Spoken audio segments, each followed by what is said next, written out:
Hello, Eric Rainwater here. Enjoying the cool of the morning.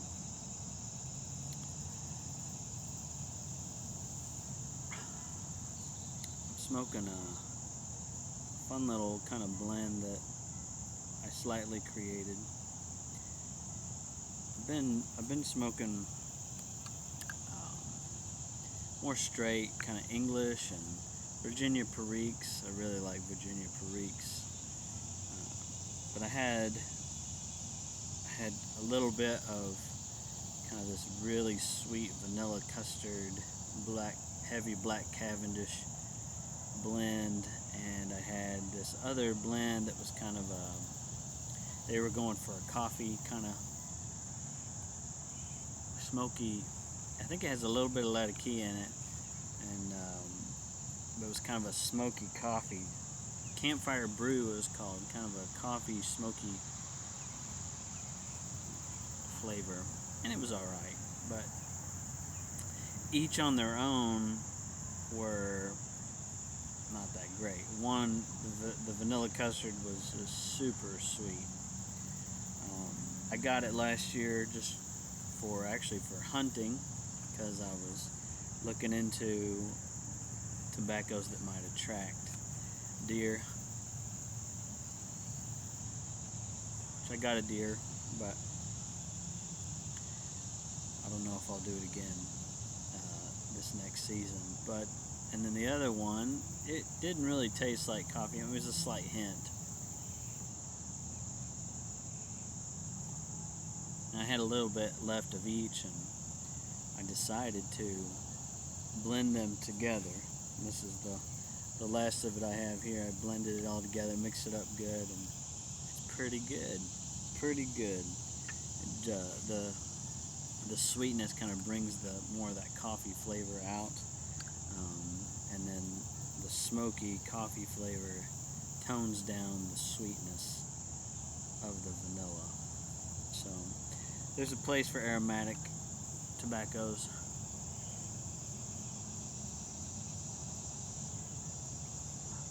And I'm drinking coffee right now, which is good.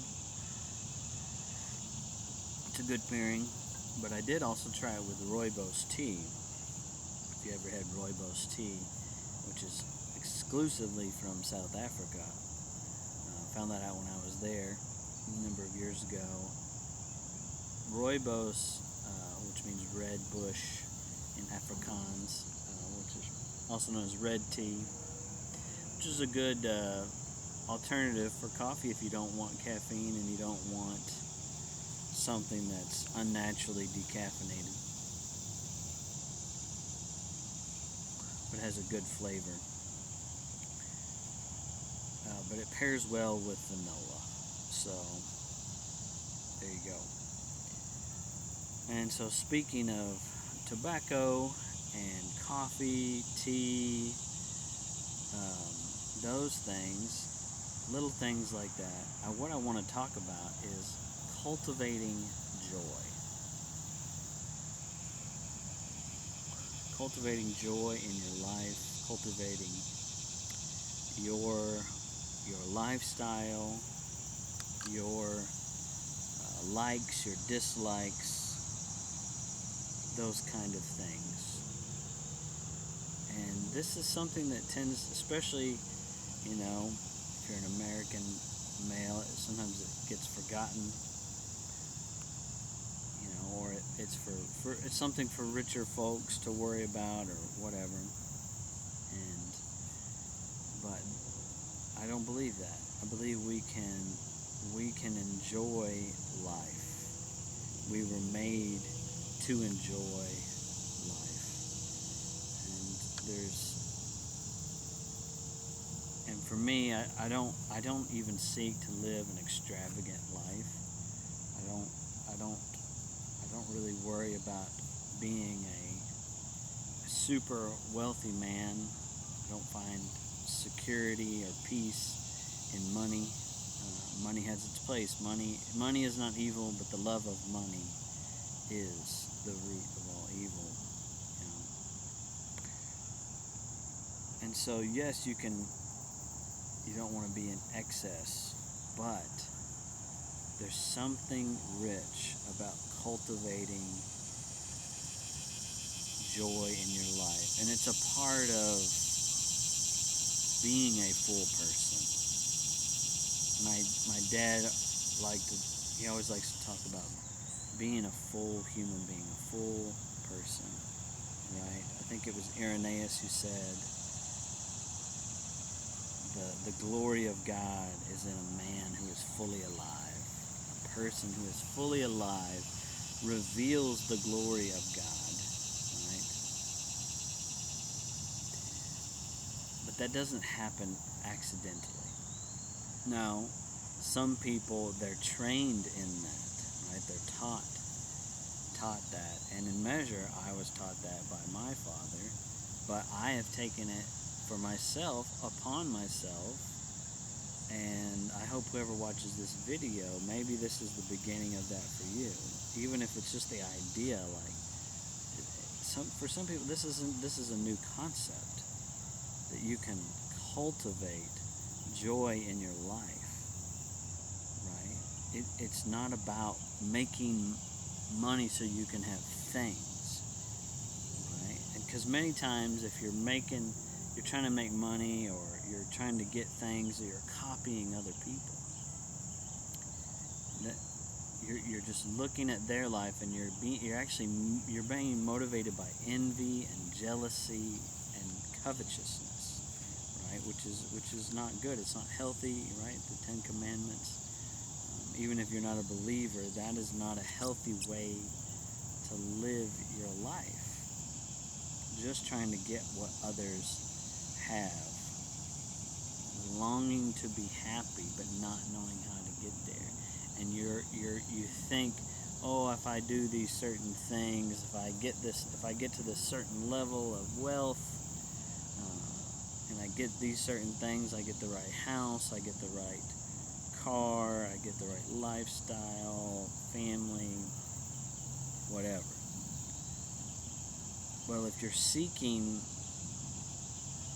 to get joy from those things, but you don't have joy welling up on the inside, it's meaningless. That's not what brings joy, and that's not what it means to cultivate joy in your heart and in your mind and in your life.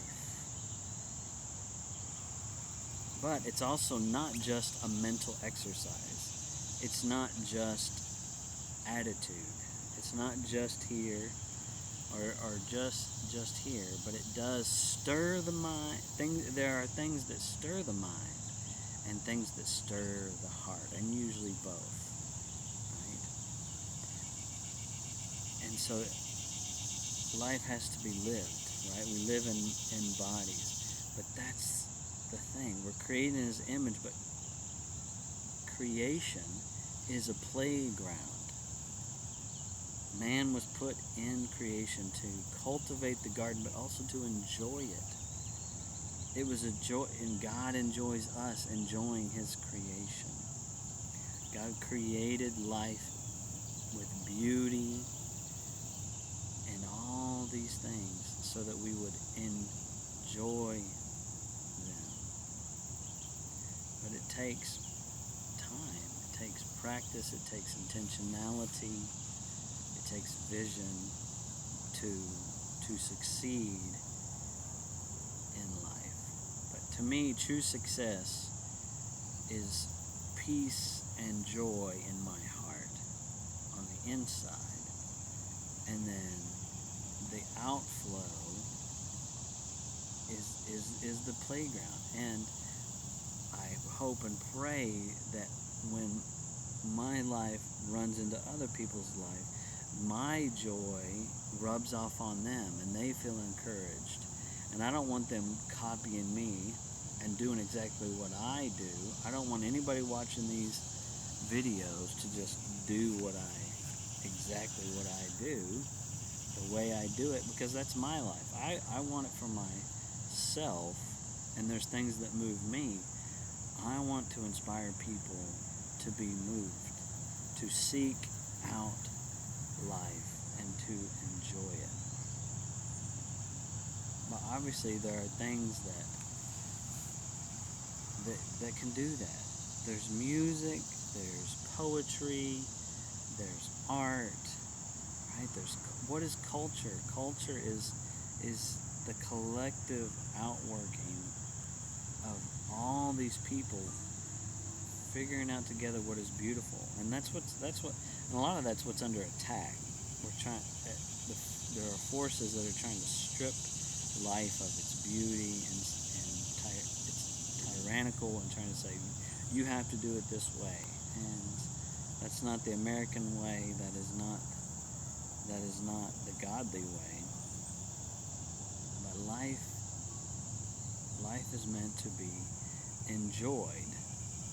Now, in one respect, if you're a Christian, right, you're supposed to die to self. So there's a tension there. There's a tension. But here's the wild part. Sometimes you will find that in laying down your life, laying down the things that you think you are, the illusion falls off. And what you find is your true self. If you truly want to know yourself, you need to seek the only one that knows you, and that's your Creator. But what you'll find is that sometimes when you die to self, it's not your true self. Your true self actually becomes revealed. And you find joy in simple things. But in that, part of this is just practical. I want to do the practicals. Is develop the small rituals in your personal life that stir up joy and gratitude and thankfulness in your heart and in your mind. And that's what I'm really after. Find things that stir you to live life to the fullest. Right? What is the greatest commandment? To love the Lord our God with all our heart, mind, soul, and strength. Well, you got to stir those things with the Lord. And then the second greatest commandment is to love your neighbor. I'm to love my neighbor as myself. Well, if I don't love myself, if I hate myself, if I hate my life, it's because so I can't, therefore I'm not going to be able to love my neighbor. And I'm certainly not loving God, so you're clearly not doing those things. But if you're seeking the face of God and trusting in Him to provide, whether it's a job or whatever,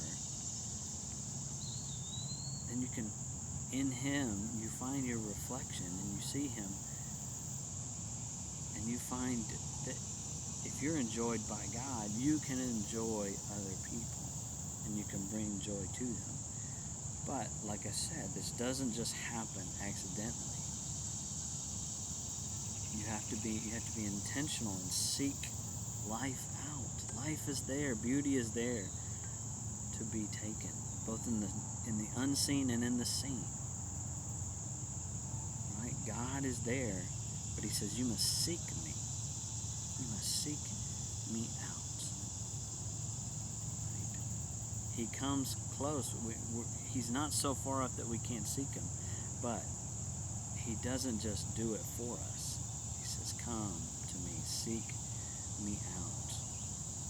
And then all the beauty that is in life is this interchange between God and man. And there's all this beauty in the world, but you must seek it out. You must look for it, look into it.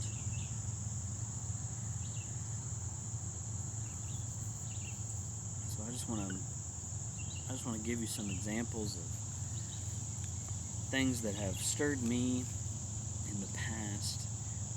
Some things I literally, just in thinking about this, discovered this morning, those things. And maybe that'll give you some inspiration. But know that you need to find your own.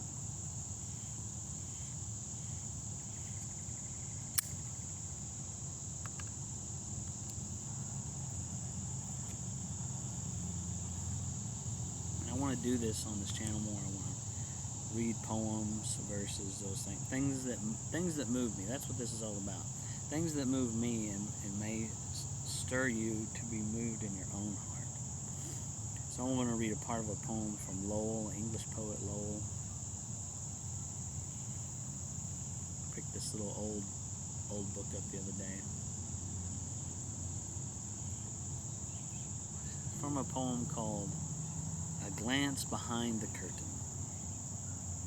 We see but half the causes of our deeds, seeking them wholly in the outer life, and heedless of the encircling spirit world, which, though unseen, is felt, and sows in us all germs of pure and worldwide purposes.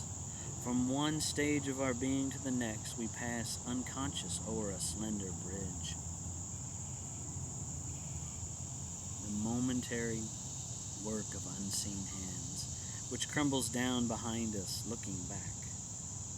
We see the other shore, the gulf between, and marveling how we won to where we stand, content ourselves to call the builder chance.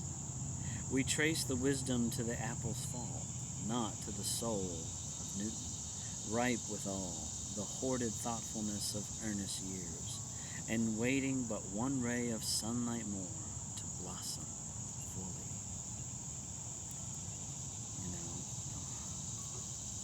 And if you pay attention, poetry becomes beautiful. A lot of people, they don't understand poetry because it's not normal speak, right? It's not how we normally talk. And there's other poetry that you might find more accessible.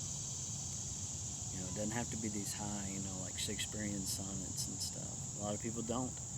They don't enjoy Shakespeare because it's so foreign to their ears. And it takes what I'm talking about. It takes a certain cultivation. It takes a stopping and a listening and a surrender to what the artist is doing. But now I've learned I love Shakespeare. But that's because I've developed a listening ear. And I'm no expert on Shakespeare, but I enjoy it. Right? Every year here in Kansas City, they do a Shakespeare in the Park, and my wife graciously let me go on my own, and I just went on my own to enjoy it, and it was great. Right? It was Julius Caesar, which is it's a moving story, right? The tragedy, and that's the thing, and it doesn't always have to be the things that bring happiness. Joy is not always that. But joy is found in being at peace and okay with the movement of emotion in your heart. Not being overwhelmed by your emotion, not living by your feelings, but learning to enjoy things that move, that might make you sad, make you glad, all those things. Right? Talked about waiting upon the Lord. Well, that word wait is the dance of life, and that's part of it, learning to dance with life. People meet me and they find me to be a joyful person, but that's not on accident, like I'm saying. It's on purpose, because I have a conviction to cultivate peace and joy in my heart, to stay connected in my day-to-day life with the Creator and the joy and the beauty of what He created. I'm going to read you some more. This is one of my favorites. Khalil Gibran, the prophet. Khalil Gibran was a Lebanese Christian earliest 20th century. I'm going to read two of these that I really enjoy. And so the prophet is poetry, but it's kind of a narrative. It's a story of this prophet who was estranged. He was a sojourner in a foreign land, and no one really paid attention to him. And finally, he is going home. And finally, a ship from home is taking him, and all the people are missing him. But before he goes, they ask him certain questions, and he gives these long answers, and it's Khalil Gibran's way of his kind of philosophical poetry, and maybe it's a bit more accessible than other poetry. So I want to read one on love and one on houses. Then said Almitra, "Speak to us of love." And he raised his head and looked upon the people, and there fell a stillness upon them. And with a great voice he said, "When love beckons to you, follow him. Though his ways are hard and steep, and when his wings enfold you, you yield to him. Though the sword hidden among his pinions may wound you, and when he speaks to you, believe in him. Though his voice may shatter your dreams as the north wind lays waste the garden. For even as love crowns you, so shall he crucify you. Even as he is for your growth, so is he for your pruning. Even as he ascends to your height and caresses your tenderest branches that quiver in the sun, so shall he descend to your roots and shake them in their clinging to the earth. Like sheaves of corn he gathers you unto himself. He threshes you to make you naked. He sifts you to free you from your husks. He grinds you to whiteness. He kneads you until you are pliant. And then he assigns you to his sacred fire, that you may become sacred bread for God's sacred feast. All these things shall love do unto you, that you may know the secrets of your heart, and in that knowledge become a fragment of life's heart. But if in your fear you would seek only love's peace and love's pleasure, then it is better for you that you cover your nakedness and pass out of love's threshing floor, into the seasonless world where you shall laugh, but not all of your laughter, and weep, but not all of your tears. Love gives not but itself, and takes not but from itself. Love possesses not, nor would it be possessed. For love is sufficient unto love. When you love, you should not say, God is in my heart, but rather I am in the heart of God. And think not you can direct the course of love, for love, if he finds you worthy, directs your course. Love has no other desire but to fulfill itself. But if you love and must needs have desires, let these be your desires: to melt and be like a running brook that sings its melody to the night, to know the pain of too much tenderness, to be wounded by your own understanding of love, and to bleed willingly and joyfully, to wake at dawn with a winged heart and give thanks for another day of loving, to rest at the noon hour and meditate love's ecstasy, to return home at eventide with gratitude, and then to sleep with a prayer for the beloved in your heart and a song of praise upon your lips.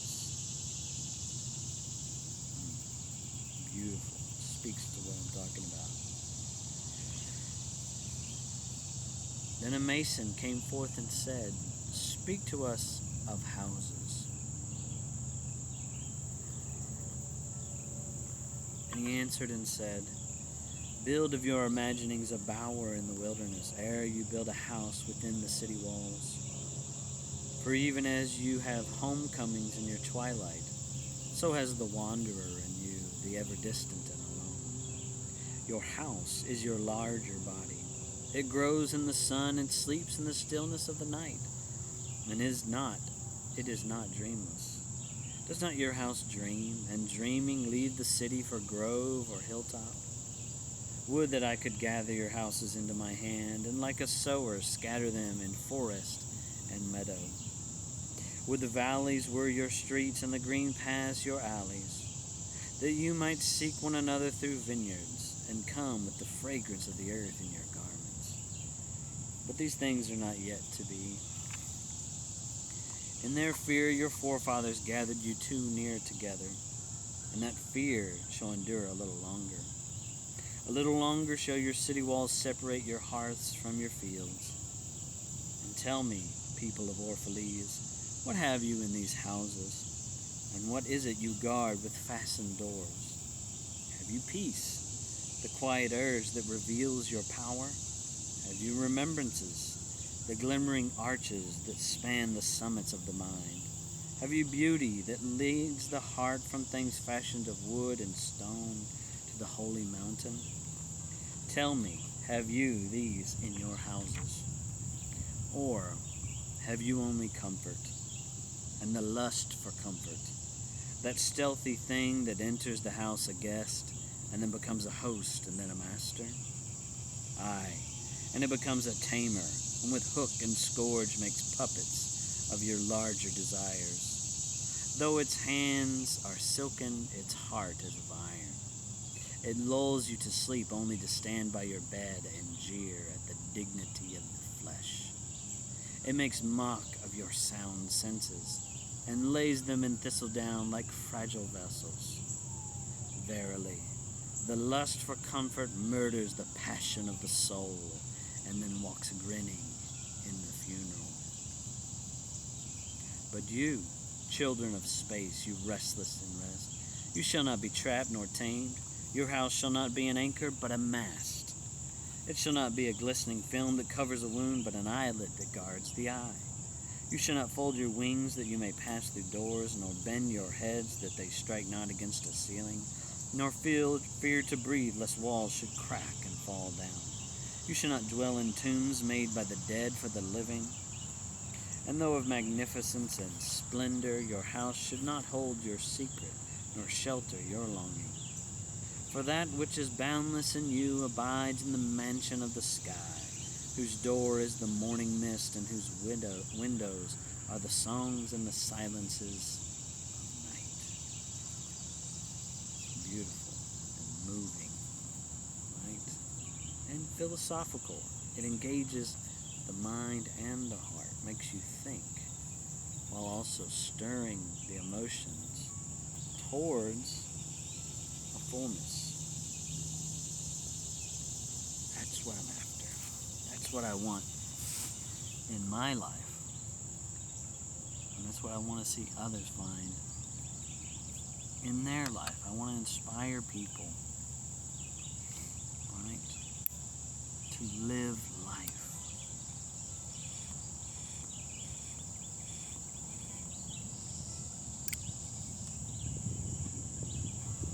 And not just getting things and stuff.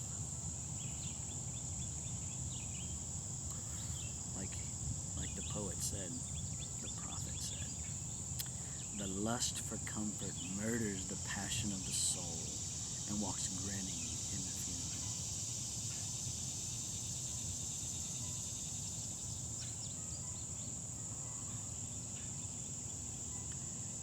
It's okay to feel pain and mourn, but feel it.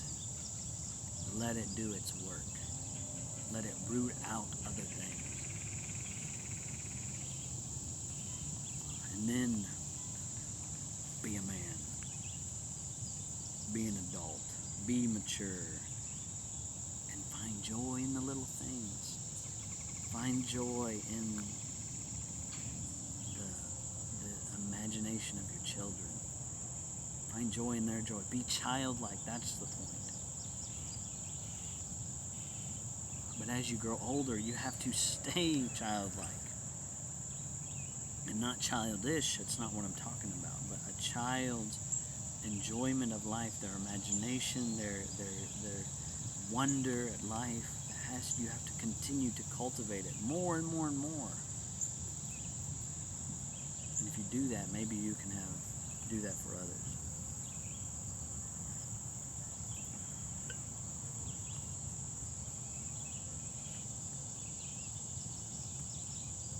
I'll read you a Bible verse. think about this. Some people, they think this is boring, right? They think these Bibles, this is a boring book full of do's and don'ts. No. This is a love letter. Or love letters even, I would say. I've heard it say, oh, it's a love letter from God to us, and that's true. But really, this is love letters between humanity and God, the bridegroom.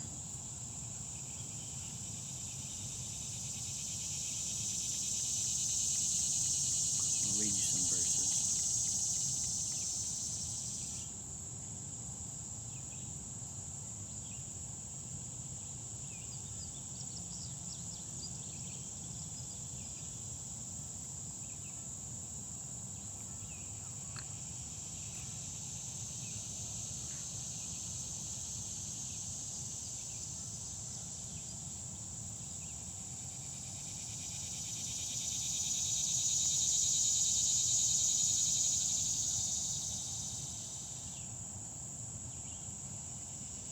Let me find it here.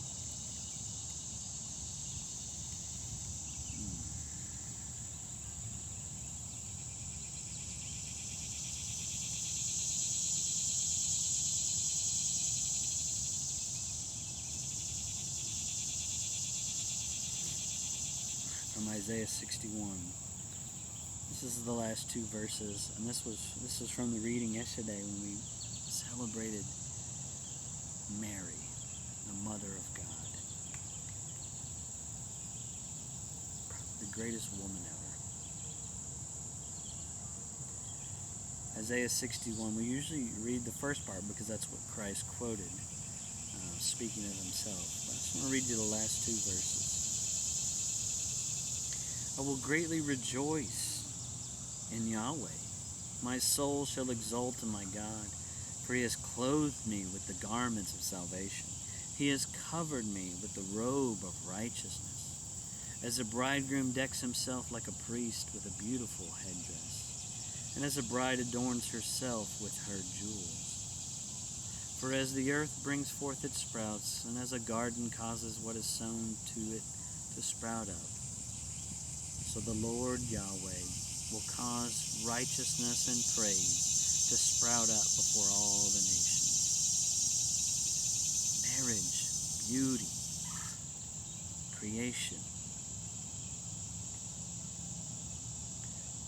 Song of Songs.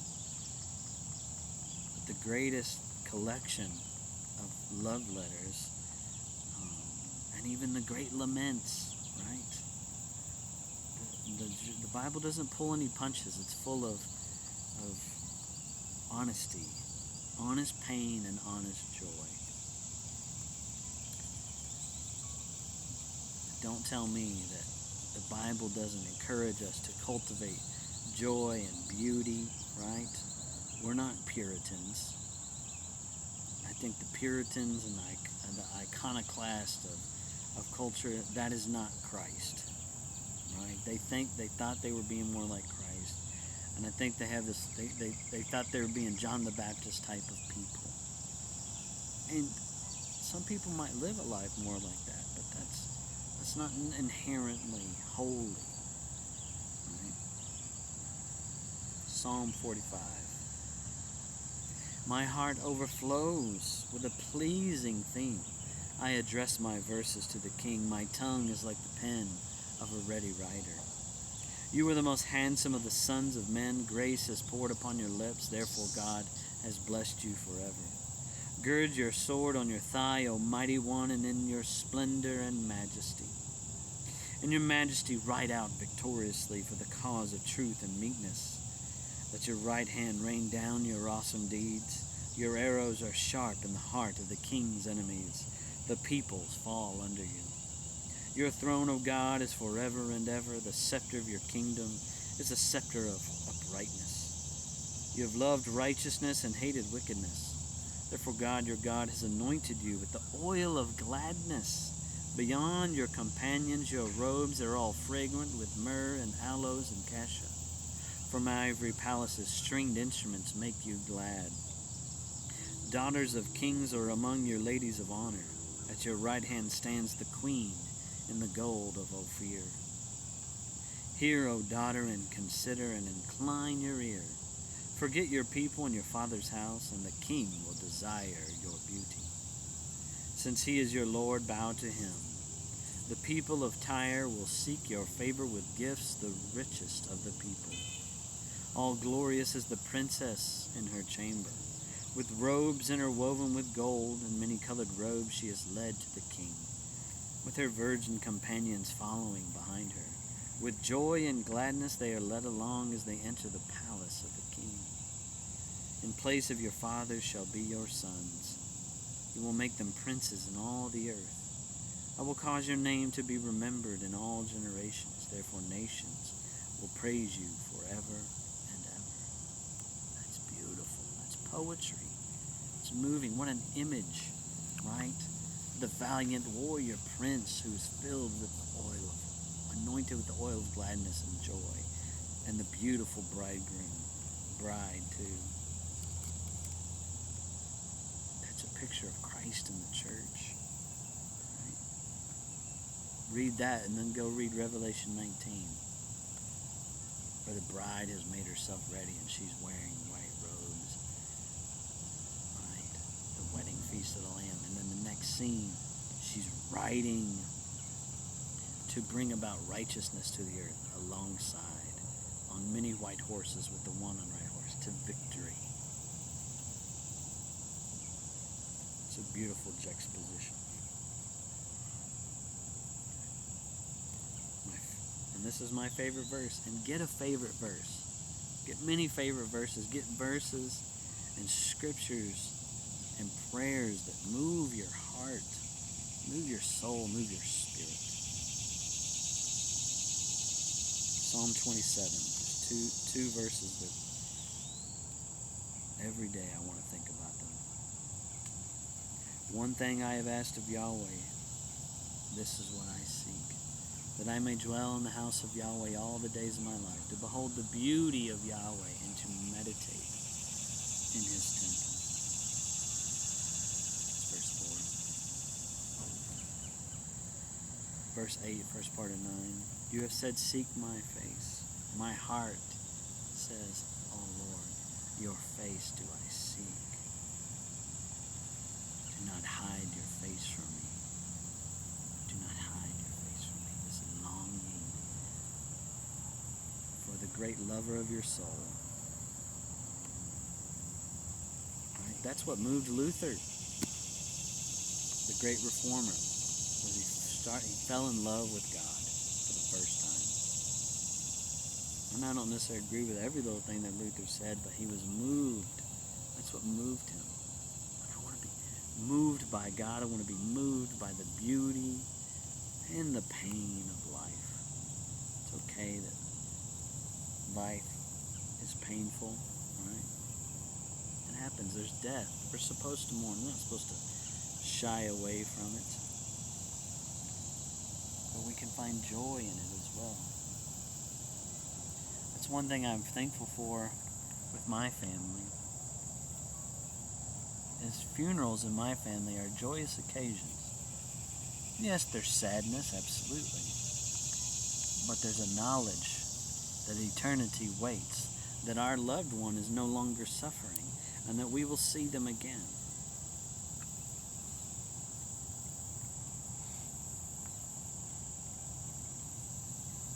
Life is to be lived, people. Life is to be lived. I'll fill my pipe back up.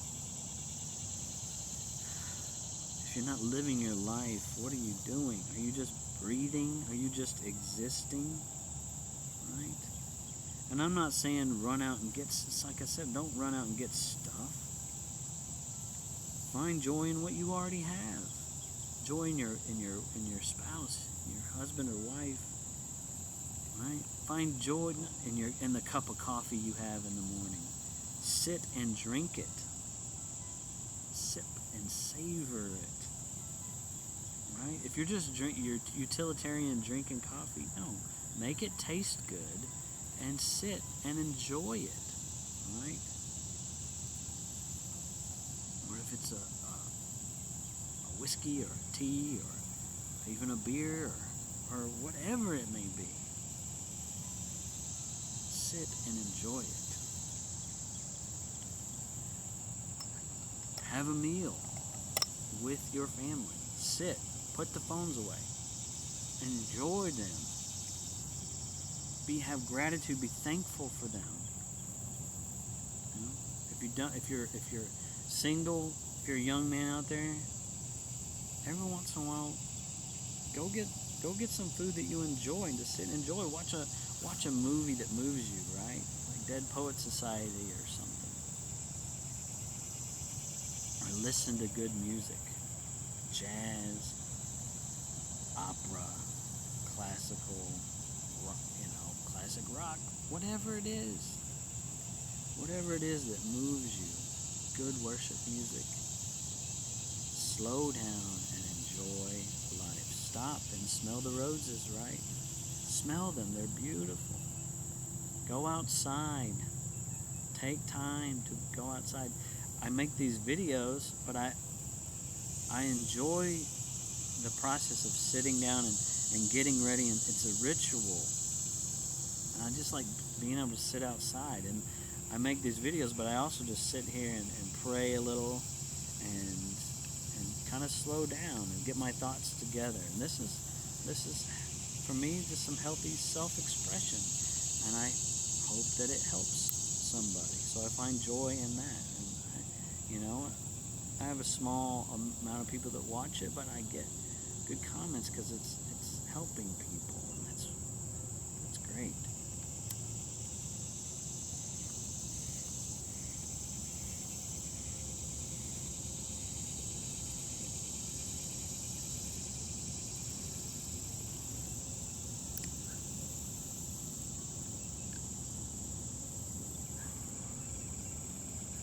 Know that you can enjoy life.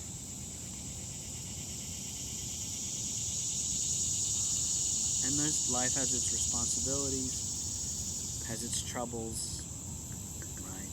Lots of things are troubling.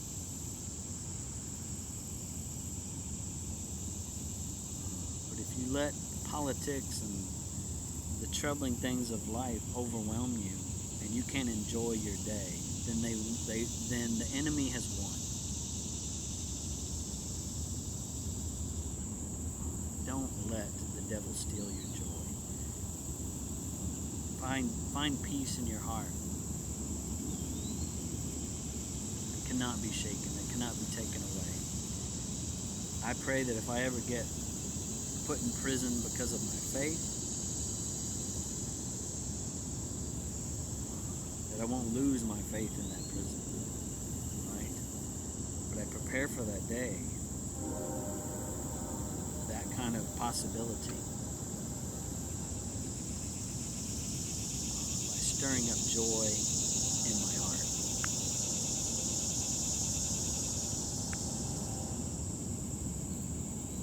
So there might be a day where I can't have my pipe, can't have a cup of coffee, don't have books. But if I've cultivated life and joy in my heart, then it lives there. Access to it.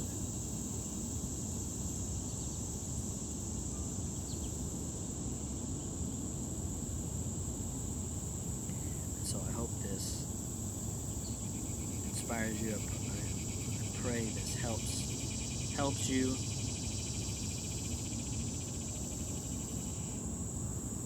May you enjoy life.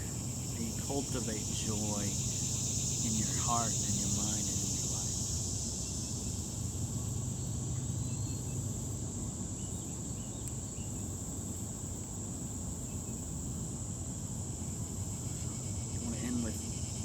Favorite collect, which is a type of prayer, and it's called a collect because it collects things. So may this prayer be a collect for our time. It's from the Book of Common Prayer. O Lord our God, accept the fervent prayers of your people. In the multitude of your mercies, look with compassion upon us and all who turn to you for help. For you are gracious, O lover of souls. And to you we give glory, Father, Son, and Holy Spirit, now and forever. Amen. May the Lord bless you and keep you. May his face shine upon you. May